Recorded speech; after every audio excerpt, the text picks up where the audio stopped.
Bonjour à tous et bienvenue dans cette vidéo de révision sur le thème réglementation spécifique aux aéronefs télépilotés. Et nous sommes sur la première partie de cette révision, la première vidéo. Le document qui vous permet de savoir s'il y a une activité particulière en cours sur l'aérodrome situé à proximité de votre zone de vol est le NOTAM A, le METAR B, l'AirProx C, le SIGMET D.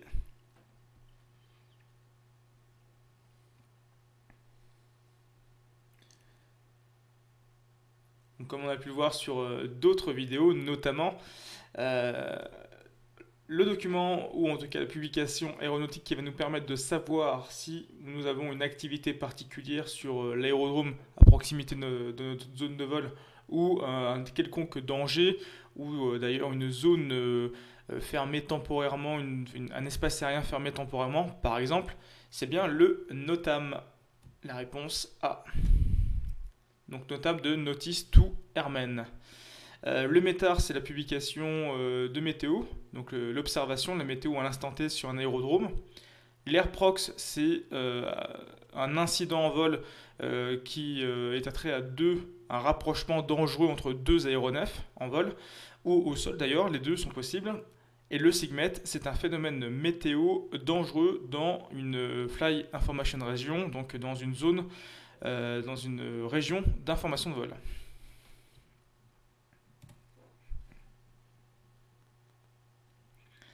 Lorsque les circonstances de la mission et les exigences de l'ordre et de la sécurité publique le justifient, les aéronefs télépilotés suivants peuvent déroger à l'arrêté du 17 décembre 2015 relatif à l'utilisation de l'espace aérien. Alors c'est pour le suivi de lignes ou pipeline. 1. Police. 2. Douane. 3. Topographie. 4. Sécurité civile. 5.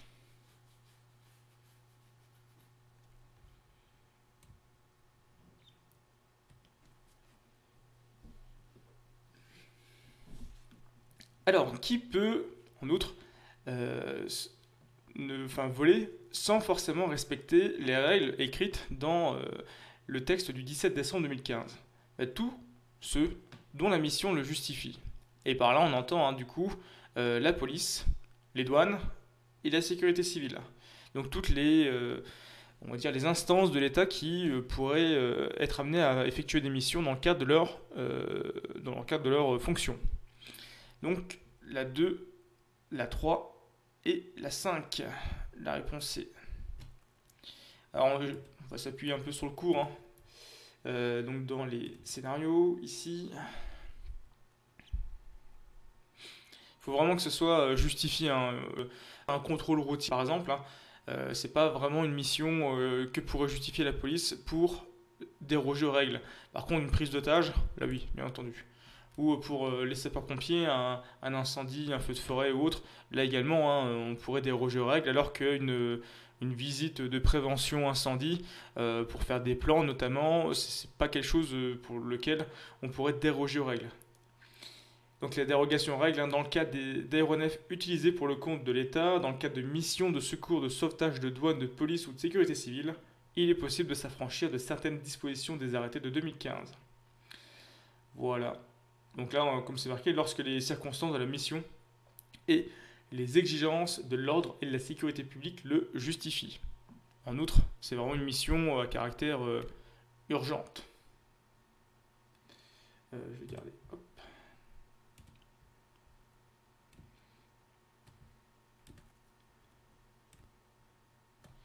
Sans accord préalable, aucun vol ne peut être effectué à proximité d'une aire d'approche, finale ou décollage pour hélicoptère dans un rayon de 3,5 km A, 0,5 km B, 5 km C, 1 km D.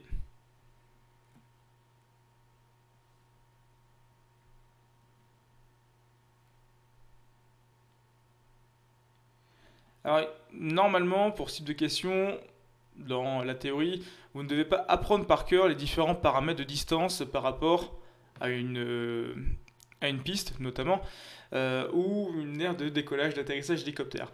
Il y a juste cette question, je crois que c'est la seule qui vous demande de connaître un paramètre qui est 1 km de rayon autour de l'aire de décollage d'atterrissage d'hélicoptère. Alors, véritablement, qu'est-ce que ça veut dire? Je sais pas si d'ailleurs... ouais, bon, bref. Avec un schéma, ça ira mieux. Voilà, ici. Hop. Donc c'est un document qui est issu du guide drone des GAC. Et qu'est-ce qu'il me dit, hein? Lorsque j'ai une piste ici d'hélicoptère, dans un rayon d'1 kilomètre autour de cette piste, je ne peux pas entreprendre un vol sans demander l'autorisation au gestionnaire, au propriétaire, celui qui en a la jouissance en tout cas, de cette aire de décollage ou d'atterrissage d'hélicoptère. Alors si on regarde ici, à chaque fois, on peut se reporter à ce qu'on appelle la pyramide inversée. Qu'est-ce que c'est, hein, ici où vous êtes en plein centre de l'aire de station d'hélicoptère. Et plus on s'écarte, moins c'est restrictif. Par exemple, hein, si je dépasse entre 1 km et 2 km 5, je peux monter sans rien demander à personne jusque 50 mètres. Par contre, de 50 mètres jusque 150 mètres, je dois contacter le propriétaire ou le gestionnaire en tout cas de l'aire de station d'hélicoptère. Ça c'est pareil, je vais le garder.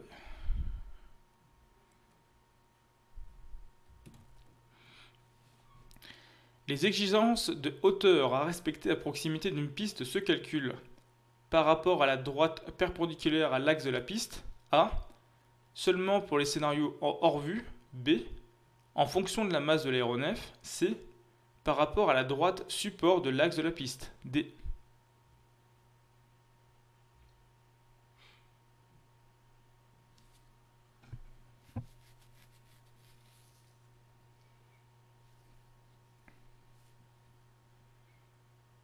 Alors ici, pour le coup, il ne faut pas connaître de paramètres, mais il faut connaître sur quelle référence on établit la hauteur à proximité d'un aérodrome ou d'un aéroport.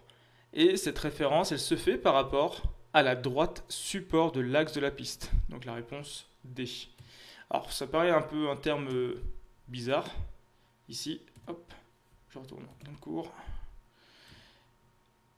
Voilà, je prends la première ici. Alors qu'est-ce que ça veut dire droite support à l'axe de la piste? Donc déjà ici, on a en blanc matérialisé la piste. L'axe de la piste, c'est au centre de la piste en fait, c'est ici. C'est les petits traits pointillés que vous voyez au milieu d'une piste. Et par rapport au milieu de la piste, on va prendre une distance d'écartement. Plus on s'éloigne, ici, hein, que ce soit à droite ou à gauche, hein, par exemple, dans une piste qui fait comme ça, hein, de la droite vers la gauche, plus on s'écarte en fait de la piste, plus on s'écarte de la droite support de l'axe de la piste, moins c'est restrictif. Donc pour une piste inférieure à 1200 mètres, 500 mètres de chaque côté, ici, par exemple, je dois demander absolument l'autorisation au gestionnaire de la piste pour pouvoir entreprendre un vol. Par contre, de 500 mètres à 3 km 5, je peux voler sans rien demander à personne, tu vois ici dans le blanc, hein, en fait, jusque 50 mètres. Et encore plus loin, de 3 km 5 à 5 km, ici, je peux voler sans rien demander à personne jusque 100 mètres. Je serai en fait ici. Voilà.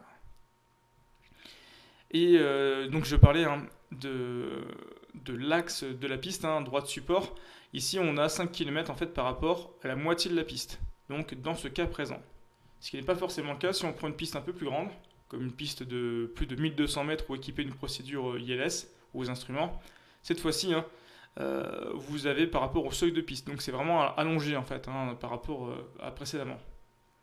Et là encore une fois, hein, pour le coup, lorsqu'on rencontre ce type de piste, donc supérieure à 1200 mètres ou équipée d'une procédure aux instruments, les distances commencent à être très très très éloignées. Là, de 2 km de chaque côté, hein, avec une portée de 10 km par rapport au seuil de piste, je ne peux pas entreprendre un vol sans demander l'autorisation ici au gestionnaire de la piste. Donc ça fait quand même de très grandes surfaces.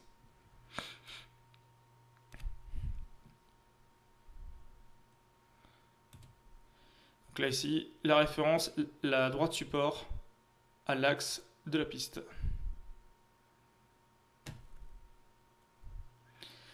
Pour le scénario S4, la zone d'évolution de l'aéronef s'étend au maximum sans limitation horizontale du télépilote et 200 mètres verticalement. A. 200 mètres horizontalement du télépilote et 200 mètres verticalement. B. 100 mètres horizontalement du télépilote et 100 mètres verticalement. C.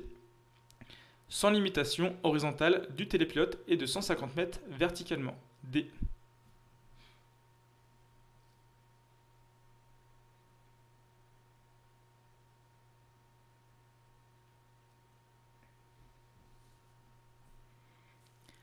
Alors les scénarios de vol, ce sont véritablement le ciment, la base de la réglementation des drones en France.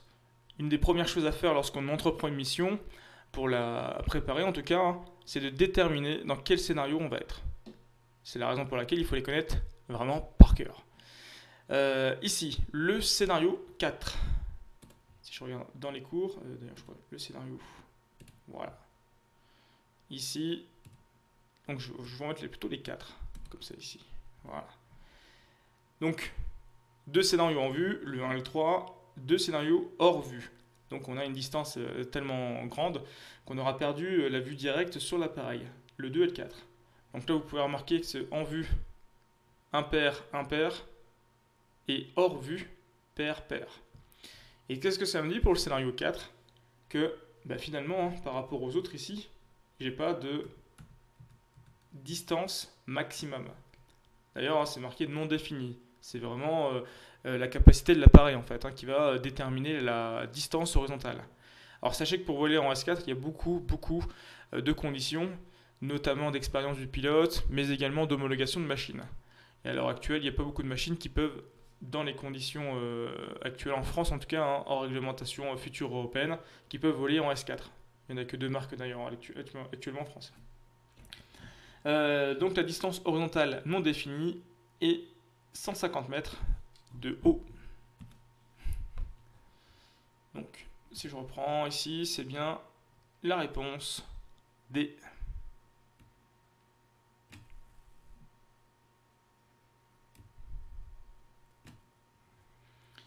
En scénario S4, quelle est la formule exacte?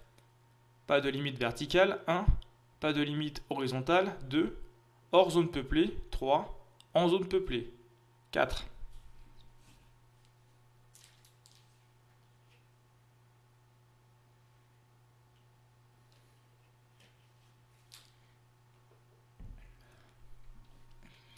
Alors, on l'a vu précédemment finalement, hein. Hormis le fait pour les zones peuplées, non peuplées, donc on n'a pas de limite horizontale, 2, et on est hors zone peuplée, 3.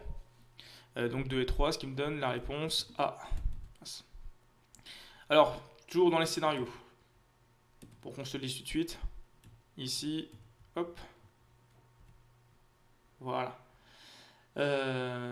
Si je regarde pour tout ce qui est zone peuplée, zone non peuplée, le seul scénario qui me permet, par rapport à ce que je vois, par rapport au 4, de voler en zone peuplée, c'est-à-dire en agglomération, ou en tout cas à moins de 50 mètres d'une limite de l'agglomération, ou à moins de 150 mètres d'un rassemblement de personnes, ou à proximité immédiate de celui-ci, c'est bien le scénario 3.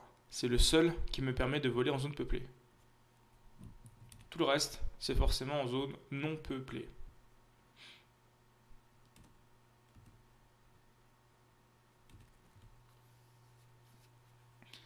Les défauts, dysfonctionnements ou les pannes doivent être reportés de manière résumée sur le carnet de route, A, l'attestation de conception, B, certificat de navigabilité, C, bilan annuel d'activité de l'exploitant, D.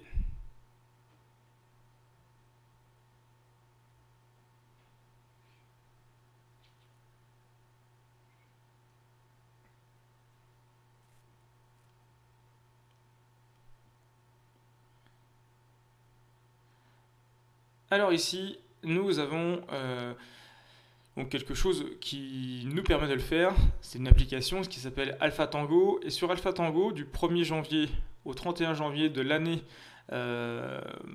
N, vous devez renseigner l'ensemble des défauts, dysfonctionnements ou des pannes que vous avez eu durant l'année N-1.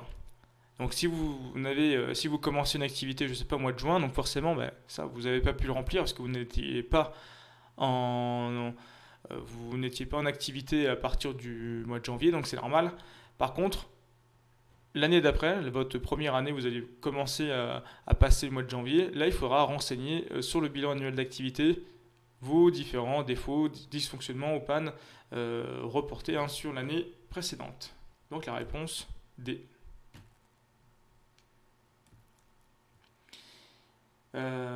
Également sur ce bilan annuel d'activité, vous devez reporter le nombre d'heures que vous avez fait dans tel ou tel scénario ou dans telle ou telle mission, on va dire, ou catégorie de mission, prise de vue, photogrammétrie, etc., etc.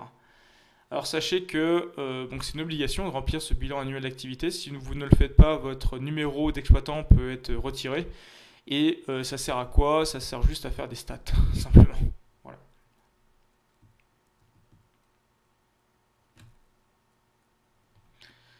Vous vous situez à une altitude de 150 mètres, à proximité d'une plateforme aéroportuaire dont l'altitude de référence est de 110 mètres. La distance DA est telle que votre hauteur maximale pour évoluer à proximité d'une piste est de 60 mètres. Votre hauteur de vol ne peut dépasser 10 mètres A, 50 mètres B, 30 mètres C, 20 mètres D.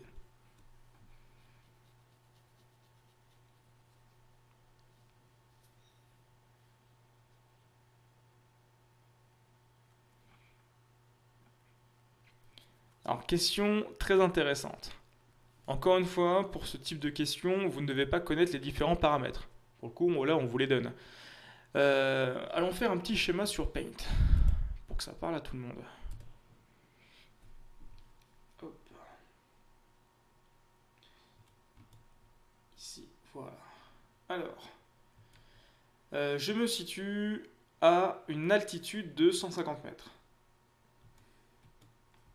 Donc, je vais prendre le niveau de la mer, hop, ici, je mets ça en bleu, je vais faire un trait, voilà. Ici, c'est le niveau de la mer. Et par rapport à ce niveau de la mer, je vais prendre un autre trait, je vais le faire, non, coco, voilà. Je vais le faire ici. Par rapport au niveau de la mer, je vais dessiner aussi, avant une colline qui part de la mer, du coup, et avec un autre trait, voilà, et une autre couleur, toc. Je vais me placer à 150 mètres d'altitude. J'ai pas une flèche plutôt, ouais, hop là.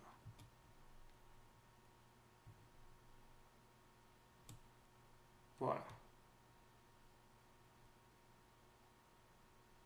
Mince, je vais mettre là et là. Bref, vous m'avez compris. Donc là, je suis à 150 mètres, et je vais noter. Donc 150 mètres, encore une fois, je le répète, d'altitude. L'altitude, qu'est-ce que c'est? C'est une distance verticale par rapport au niveau moyen de la mer. C'est la raison pour laquelle je parle bien de la mer. Qu'est-ce que j'ai comme autre information? À proximité d'une plateforme aéroportuaire dont l'altitude de référence est de 110 mètres. Donc, cette plateforme, elle est, je vais la mettre par exemple ici, voilà. Je vais mettre une flèche aussi. Elle, cette plateforme, cet aéroport, il se situe à 110 mètres. Encore une fois, d'altitude, distance verticale par rapport au niveau moyen de la mer. La distance DA, donc distance à l'axe DA, est telle que votre hauteur maximale pour évoluer à proximité d'une piste est de 60 mètres. Donc ça veut dire que par rapport à la piste ici, et par rapport à ma position, donc à l'écartement que j'ai par rapport à cette piste, je peux voler à 60 mètres. Mais 60 mètres par rapport à quoi? Et comment? Si je reprends un peu mon cours, ici, les différentes limites qu'on me donne en hauteur, sans rien demander à personne, c'est ça en fait que ça veut dire, elles sont données par rapport à la piste, ici. Plus je m'écarte, moins c'est restrictif. Donc les 60 mètres, et d'ailleurs c'est peut-être sûrement ici plutôt, voilà, dans le second mince. Je vais essayer de le remonter pour que vous puissiez le voir. Voilà. Voilà, ici. Donc les 60 mètres ici, finalement, ben, je vais les retrouver, c'est ceux-là en fait. Donc, ici, je suis assez éloigné pour voler à 60 mètres, donc ici, sans rien demander à personne. Donc cette hauteur, cette contrainte, c'est bien une distance par rapport à l'axe de la piste. Et c'est bien du coup, ma référence, c'est bien la piste. Et comme je l'ai répété d'ailleurs, c'est bien également une hauteur. Donc une hauteur, distance verticale par rapport à un point défini, qui est lui l'aérodrome. Du coup, je vais changer de couleur. Hop là, je vais mettre en orange. Et je vais prendre ici ma flèche par rapport à la... Hop là. Essayer de le rapprocher. Voilà. Et je vais prendre du coup, je l'ai dit, 60 mètres. Hop. 60 mètres de haut. Donc, par rapport à ce que je vois, je peux monter à combien? Bah, sinon, on peut s'amuser à tout remettre aussi après en altitude. Hein. Donc là, 110 plus 60, ça me fait 170 mètres d'altitude. Hop là, je me suis un peu déchiré. Hop là, voilà. Donc, je vais faire une flèche ici. En fait, ma hauteur de... Enfin, mon altitude de vol, pardon, justement, il faut bien utiliser les bons termes. Mon altitude de vol, elle sera de 170 mètres. Voilà. Du coup, bah là, tout de suite, hein, ça me saute aux yeux. Hein. Qu'est-ce qui me reste au-dessus de la tête pour pouvoir voler sans rien demander à personne? Bah, 170 moins 150, et il me reste 20 mètres. La réponse D.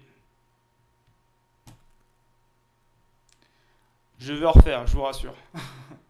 Et voilà, hein, grosso modo, comment moi je procède pour ce type de questions. Bah, je fais un schéma sur lequel bah, j'indique tous les paramètres. Donc ici, hein, hop, 150 mètres d'altitude, c'est ma position. Moi je suis là. Donc distance verticale par rapport au niveau moyen de la mer. Donc je me place ici, 150 mètres d'altitude. Ensuite, on me dit que la référence de mon aérodrome ou aéroport, c'est 110 mètres d'altitude. Du coup, je le place ici, à 110 mètres d'altitude. Ensuite, on me dit que par rapport à ma distance DA, donc par rapport à mon écartement qui est ici, ça c'est donné dans la question, il n'y a pas à se poser la question, hein. C'est donné dans l'énoncé, je veux dire. Ma distance, par rapport à ma distance horizontale ici, mon écartement, je peux monter à 60 mètres de haut. Donc là, bah, du coup, j'ajoute les deux. Et là, je suis passé par quelque chose d'intermédiaire. J'ai recalculé l'altitude. Mais sinon, hein, il suffit de faire 110 plus 60. Ça fait 170 moins mes 150. Alors attention, là, je l'ai fait comme ça. Donc, encore une fois, j'ai repris les données qui sont données dans l'énoncé. Des fois, on va peut-être s'amuser à vous donner une hauteur par-ci, une hauteur par-là. Donc là, bien lire l'énoncé pour bien placer avec la bonne référence les différentes informations. Hop. Or, calcul spécifique. La distance horizontale minimale qui doit être maintenue à tout moment du vol avec les personnes non liées à l'évolution de votre aérostat non captif est de 30 mètres A, 45 mètres B, 100 mètres C, 60 mètres D.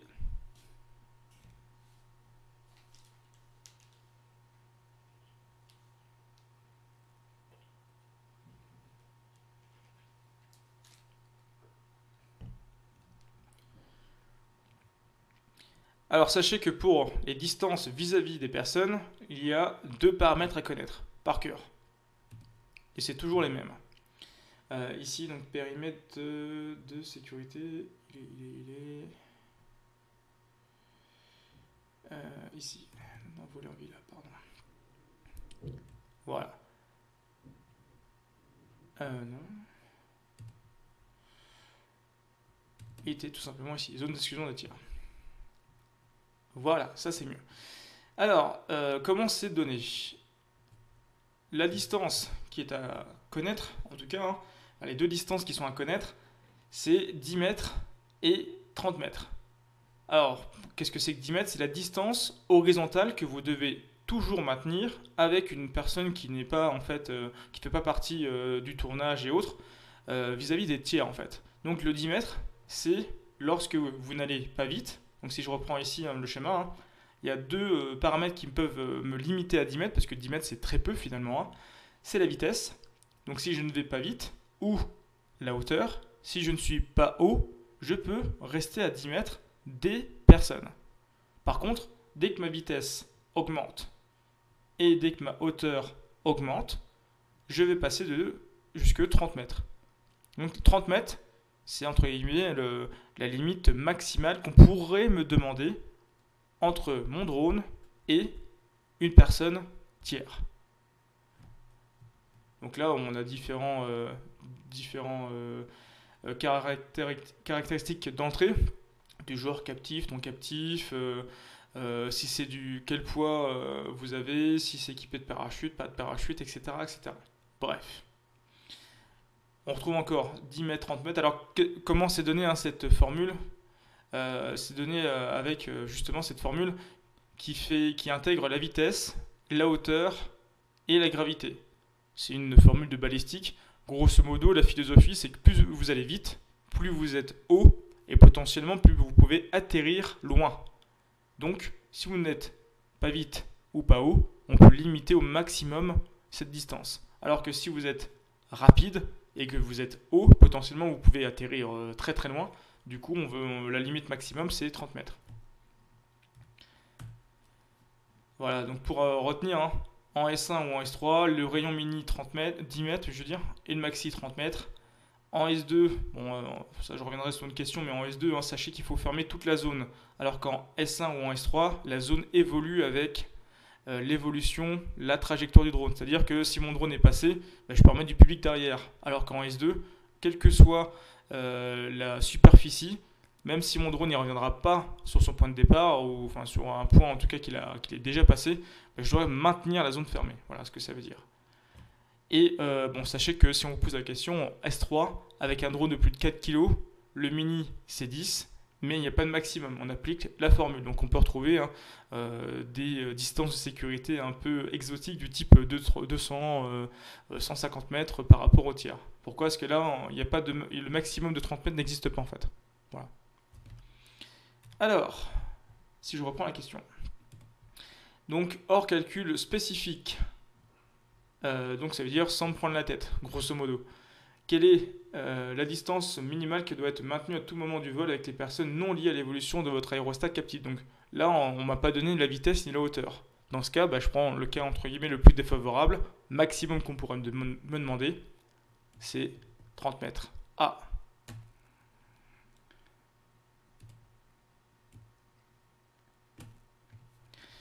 Dernière question.